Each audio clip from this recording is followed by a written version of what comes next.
Hello everyone, আসসালামু আলাইকুম। আজকে আপনাদের দেখাবো তেহরি রান্নার রেসিপি।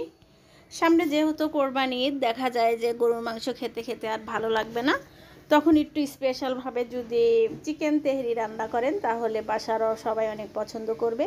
আর চেষ্টা করব খুব সহজভাবেই তেহরিটা রান্না করার জন্য।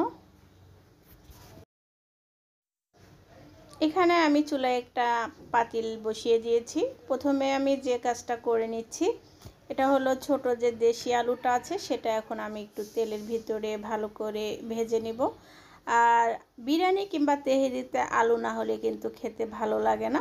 আর বিশেষ করে আমার বাচ্চারা তো বিরিয়ানি কিংবা তেহেরিতে আলু দিতেই বলে, ওদের জন্যই আসলে দেওয়া।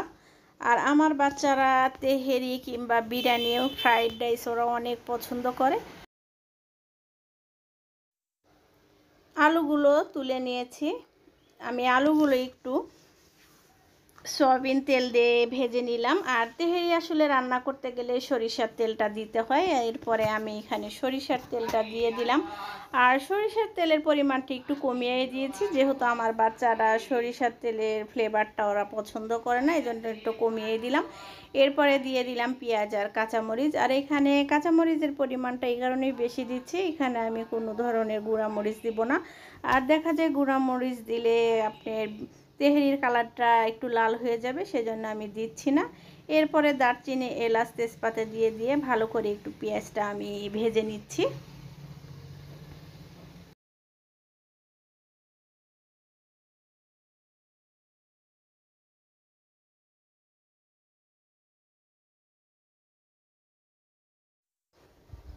এখানে পেঁয়াজটা ভেজে নেওয়ার পরে আমি এখানে 1 চামচের মতো জিরা বাটা, 1 চামচ আদা বাটা, 1 চামচ রসুন বাটা দিয়ে দিচ্ছি।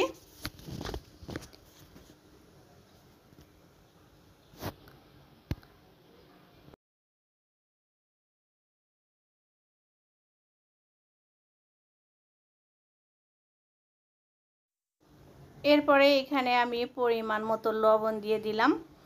আর দেখা যায় যে ইদানিং আমার বাচ্চারা গরুর মাংসর তেহেরি কিংবা বিরিয়ানি খেতে চাচ্ছে না, ওরা চিকেন দিয়েই খেতে পছন্দ করছে। আসলে আমি বাচ্চাদের পছন্দ অনুযায়ী সবসময় রান্না করার চেষ্টা করি। আর যেহেতু আমার বাচ্চারা এই ধরনের খাবারটা বেশি পছন্দ করে, এই জন্য আমার একটু বেশি করে রান্না করে ফ্রিজে রেখে দিই, যেন 2-3 দিন খেতে পারে। এরপরে এইখানে আমি তেহেরি মশলাটা দিয়ে দিলাম। আজকে প্যাকেটেরটা দিয়ে রান্না করলাম। মশলাটা দেওয়ার পরে ভালো করে কিছুক্ষণ আমি কষিয়ে নিয়েছি। আর চিকেনগুলো আগে থেকে আমি ধুয়ে পরিষ্কার করে নিয়েছিলাম। এখানে আমি 1 কেজির মতো চিকেন নিয়েছি। 1 কেজি দিয়ে চিকেনটা রান্না করব। আর এখানে আমি 3 কাপ চাল নিয়েছি।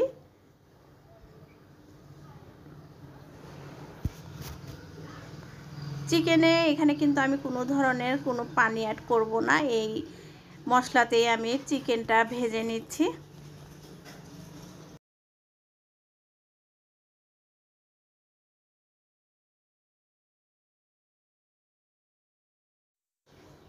এটা কিছুক্ষণ কষিয়ে নেওয়ার পরে আমি যে ভেজে রেখেছিলাম আলুগুলো সেটা দিয়ে দিচ্ছি। কারণ এটা একটু দেশি আলু, দেখা যায় যে একটু সিদ্ধ হতেও সময় লাগে, এজন্য আমি চিকেনের সাথে আবারও এই আলুগুলো ভালো করে কষিয়ে নিব। আর আমার বাচ্চারা দেখা যায় যে বিরিয়ানি, পোলাও, ফ্রাইড রাইস এগুলি খেতে আসলে ওরা পছন্দ করে। আর আমার মাসে দেখা যায় যে 4-5 বার করে রান্না করাই লাগে। আর আমার দেখা যায় যে আতপ চালগুলো আমাদের ক্ষেতের, কোনো সমস্যা হয় না আমাদের ক্ষেতে, যেহেতু আতপ চালটা লাগায়, এজন্য আতপ চালে কেনার কোনো ঝামেলা নেই। আর এরা এখানে অনেকটা পানি উঠেছে, এ পর্যায়ে আমি কিছুক্ষণের জন্য ঢেকে দিচ্ছি।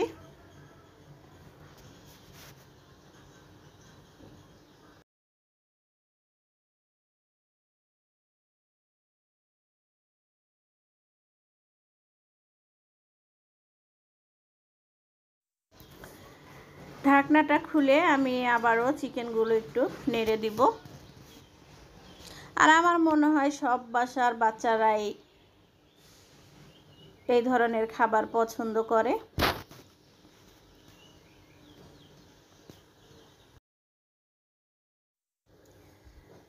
চালটা আমি ধুয়ে একটু পানি ঝরিয়ে নিয়েছিলাম। আর এই চালগুলো দেখতেই পাচ্ছেন মনে হচ্ছে একদম কেনা চাউলের মতো, কিন্তু এটা কিন্তু কেনা না, এটা আগেই বলেছি আমাদের ক্ষেতের চাল। আর আমার মনে হয় কেনা চালের চেয়ে এই চালটা খেতে বেশি ভালো লাগে। চালটা দেওয়ার পরে আমি চুলার আঁচটা মিডিয়াম করে এরপরে ভালো করে কিছুক্ষণ চালগুলো আর মাংসগুলো ভেজে নিব।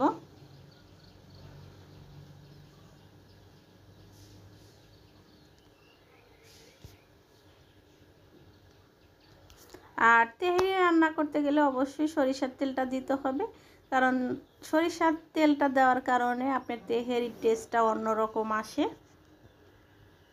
আর চেষ্টা করবেন সম্পূর্ণ রেসিপিটি সরিষার তেল দিয়ে করার জন্য। আর যেহেতু আমি আগেই বলেছি আমার বাচ্চাটা সরিষার তেলটা খুব একটা বেশি পছন্দ করে না, এই জন্য একটু আমি দুই তেলই মিশিয়ে দিয়েছি। এই পর্যায়ে এইখানে আমি ভালো করে কষিয়ে নেওয়ার পরে পরিমাণ মতো পানি দিয়ে দিব।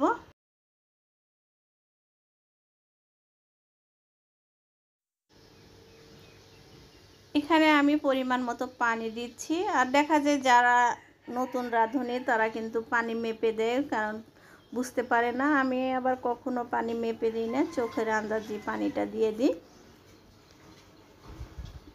এটা এখন ভালো করে নেড়ে আমি 10 মিনিটের জন্য দমে রেখে দিচ্ছি।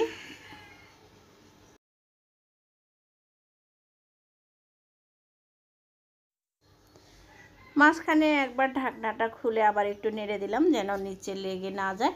আর দেখা যায় নিচে লেগে গেলে কিন্তু একটু পোড়া পোড়া গন্ধ হবে, তখন আর খেতে ভালো লাগবে না। আসলে এগুলি জিনিস রান্না করতে গেলে একটু সবসময় কাছেই থাকা লাগে। এরপর আমি 5 মিনিট পর ঢাকনাটা খুলেছি। এ পর্যায়ে আমি ভালো করে নেড়ে দিব। নেড়ে দিয়ে আরও কিছুক্ষণ আমি দমে রেখে দিব।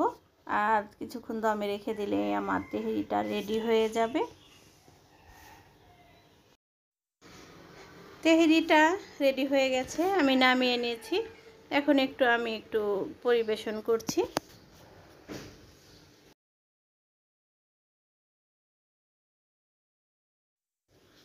আর তেহারিটা কিন্তু খুব সুন্দর হয়েছিল, একদম ঝরঝরে, খেতেও ভীষণ মজা হয়েছিল। আমারও ভালো লেগেছে, বাচ্চাদেরও ভালো লেগেছে। আর যদি রেসিপিটি ভালো লেগে থাকে তাহলে বাসায় অবশ্যই তৈরি করে দেখবেন।